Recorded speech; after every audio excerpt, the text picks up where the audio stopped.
Les troupes ukrainiennes maintiennent leur position dans la région frontalière de Koursk, en Russie, selon le président Volodymyr Zelensky. Malgré les tentatives des forces russes de les repousser, l'Ukraine semble bien ancrée dans cette zone stratégique. Pendant ce temps, la Russie continue d'intensifier ses attaques, lançant des drones sur plusieurs régions centrales de l'Ukraine, notamment Kiev et Poltava. Alors, comment les troupes ukrainiennes tiennent-elles face à cette pression? Pourquoi cette incursion dans la région de Koursk est-elle si importante pour Kiev? Et quelles seront les prochaines étapes de cette guerre qui ne montre aucun signe d'apaisement? Salut, c'est Afrique en question, j'espère que vous allez bien. Aujourd'hui, nous faisons le point sur les derniers développements du conflit russo-ukrainien. Nous allons voir comment l'Ukraine défend ses positions à Koursk et comment les attaques de drones russes affectent les régions ukrainiennes. Restez avec nous pour comprendre les enjeux derrière ces mouvements militaires et les perspectives à court terme.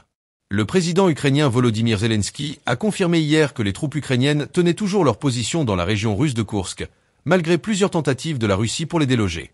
Selon Zelensky, cette incursion, commencée en août, permet aux forces ukrainiennes de contrôler certaines zones clés de cette région, y compris la ville de Soudja. Pourquoi Koursk est-elle si stratégique pour l'Ukraine? Cette opération vise à créer une zone tampon sur le territoire de Vladimir Poutine, qui pourrait protéger les régions ukrainiennes frontalières des bombardements russes incessants. Depuis plusieurs mois, la Russie lance des attaques régulières sur les zones frontalières ukrainiennes, et cette incursion permet à l'Ukraine de répondre directement sur le sol russe. Zelensky a déclaré que malgré les efforts russes pour reprendre ces territoires, les troupes ukrainiennes tiennent bon. Pour Kiev et ses alliés, cette avancée représente une victoire symbolique et tactique.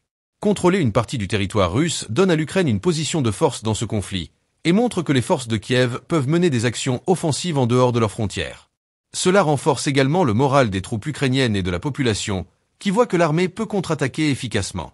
Pour la Russie, Koursk est une région d'importance stratégique. Le Kremlin considère cette zone comme essentielle pour sa sécurité intérieure.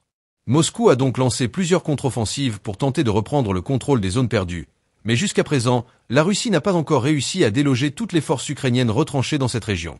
Zelensky a également souligné que la situation restait très difficile dans d'autres zones, comme la région de Donetsk et de Zaporizhia, mais il a exprimé sa confiance dans les capacités des forces ukrainiennes à défendre ces lignes malgré les lourdes offensives russes. En résumé, la bataille de Koursk marque une nouvelle étape dans ce conflit, où l'Ukraine parvient non seulement à défendre ses positions mais aussi à avancer sur le territoire russe. Cette incursion renforce la détermination de Kiev à continuer ses opérations offensives malgré la pression constante de Moscou. Pendant que l'Ukraine défend ses positions dans la région de Koursk, la Russie a intensifié ses attaques de drones sur plusieurs régions centrales de l'Ukraine. Samedi soir, Moscou a lancé une nouvelle offensive massive de drones contre des cibles ukrainiennes, frappant plusieurs villes clés, notamment Poltava, Soumy, Tchernihiv, Tcherkassy et Kiev. Ces drones, en perpétuel changement de cap, compliquent la tâche des systèmes de défense aérienne ukrainiens, rendant leur interception plus difficile. Selon l'armée de l'air ukrainienne, plusieurs groupes de drones ont été détectés se dirigeant vers différentes régions, forçant les défenses à réagir rapidement pour minimiser les dégâts. L'administration militaire de Kiev a confirmé que la défense aérienne ukrainienne était en pleine activité pour repousser l'attaque de drones au-dessus de la région de la capitale. Les autorités ont exhorté la population à rester dans des abris pour se protéger des frappes aériennes. La défense aérienne ukrainienne a cependant réussi à intercepter plusieurs drones, réduisant ainsi l'impact potentiel des frappes sur les infrastructures civiles et militaires. Les attaques de drones font partie de la stratégie de Moscou pour affaiblir l'Ukraine. En ciblant non seulement les infrastructures militaires, mais aussi des installations critiques telles que les centrales électriques et les usines, la Russie cherche à perturber la vie quotidienne en Ukraine et à faire pression sur la population. Cette tactique a été régulièrement utilisée depuis le début de l'invasion pour fragiliser les infrastructures énergétiques ukrainiennes, notamment à l'approche de l'hiver. Malgré cela, l'Ukraine continue de se défendre efficacement. Le président Volodymyr Zelensky a récemment remercié ses partenaires occidentaux pour leur soutien dans le renforcement des capacités de défense aérienne du pays, tout en soulignant la nécessité de produire plus d'armes sur le territoire ukrainien.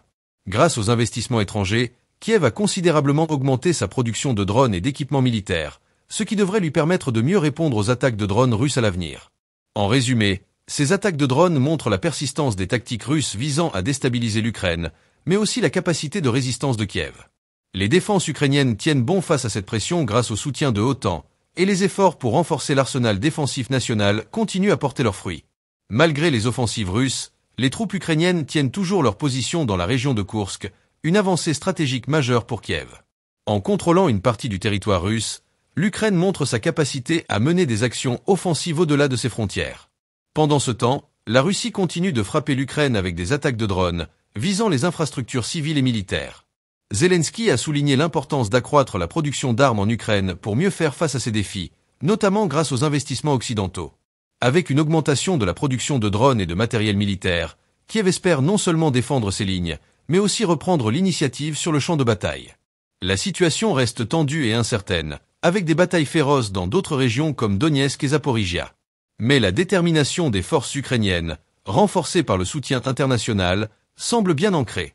Quelles seront les prochaines étapes dans ce conflit? Kiev réussira-t-elle à maintenir ses gains en territoire russe? Et comment la Russie réagira-t-elle à la pression croissante? Seul le temps nous le dira. N'hésitez pas à laisser vos réflexions dans les commentaires et abonnez-vous à la chaîne pour suivre les dernières mises à jour sur cette guerre complexe. À bientôt!